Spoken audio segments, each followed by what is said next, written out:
இலவசங்களுக்காக ஏங்கி கிடக்கிற ஒரு இழிவான நிலையில் நம் இனம் தள்ளப்பட்டு நிற்கிறது. நமது அருமை பெரும்பாட்டன்கள் அருண்மொழி சோழனும் அரசேந்திர சோழனும் கடல் கடந்து பல்வேறு நாடுகளை வென்று உலகத்தின் மிகப்பெரிய 3வது வல்லரசை நிறுவினார்கள். எத்தனையோ நாடுகளை வென்றோம். ஆனால் எந்த நாட்டையும் எந்த இனத்தையும் நாம் அடிமைப்படுத்தி ஆண்டோம் என்கிற வரலாற்று செய்தி இல்லை. நம் முன்னோர்கள் நிலத்தை வென்றார்கள், கொடியேற்றினார்கள். நம்மை குடியேற்றவில்லை, வந்துவிட்டார்கள்.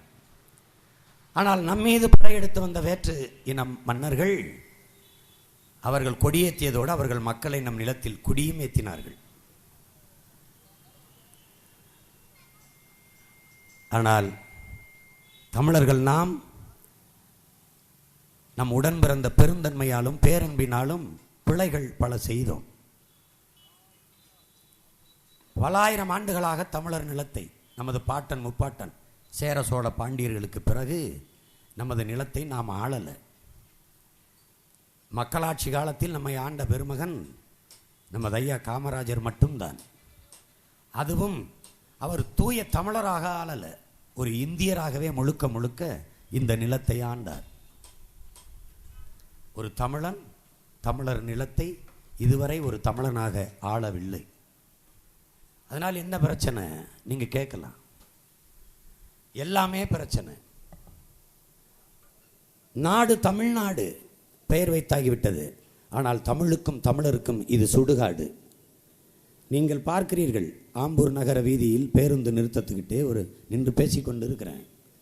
குளிராயில்லை, தோப்பில் நிழலாயில்லை, தனிப்பரிதாம் துன்பம் இது தமிழகத்தின் தமிழ் தெருவில் தமிழ்தான் இல்லை என்று நமது புரட்சி பாவலன் பாவேந்தன் பாரதிதாசன் வருந்தி பாடினான். எங்கும் தமிழ் எதிலும் தமிழ் என்று முழக்கத்தை முன்வைத்து ஆட்சிக்கு வந்த இந்த திராவிட ஆட்சிகள் திமுக அதிமுக நமது தாய்மொழியை சிதைத்து அழித்தது. தாய்மொழி படித்தால் தமிழ் படித்தால் வேலை கிடைக்குமா சோறு கிடைக்குமா என்கிற தாழ்வு மனப்பான்மையை நமக்குள் தள்ளியது. ஆங்கிலம் படித்தால் தான் அறிவு என்கிற போதையை நமக்கு விதைத்தது. நாம் அதை நம்பினோம்.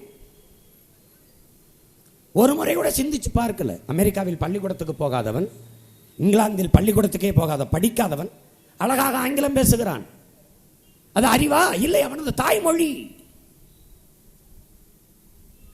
நீங்கள் உலகத்தில் எந்த மொழி கற்று எவ்வளவு பெரிய பேரறிஞராக இருந்தாலும் சொந்த மொழி தெரியாதவனை உலகம் முட்டாளாகத்தான் கருதும். தாய்மொழி செத்து போனது.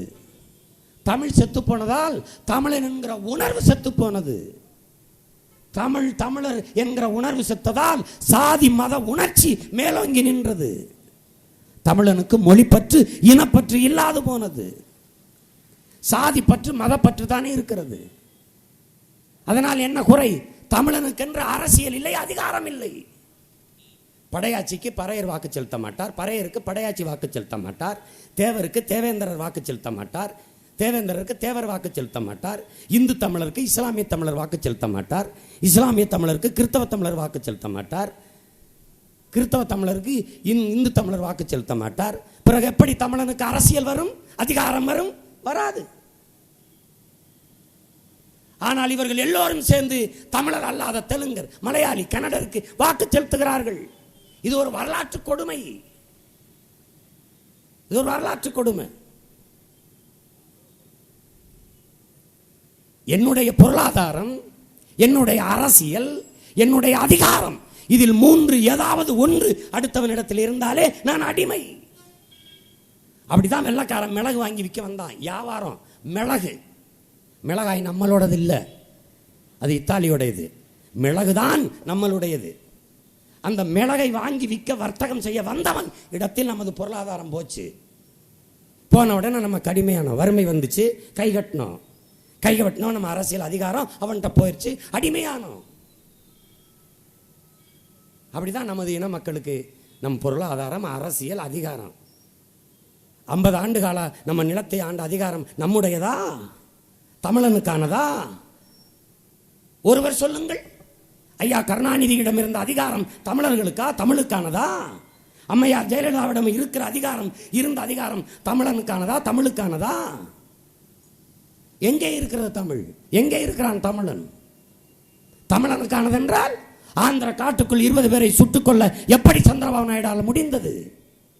எப்படி முடிந்தது? எத்தனை லட்சம் தெலுங்கர்கள் இங்கே வாழ்கிறார்கள்? எவ்வளவு பாதுகாப்பாக நம்மோடு உறவுகளாக பத்திரமாக வாழ்கிறார்கள்?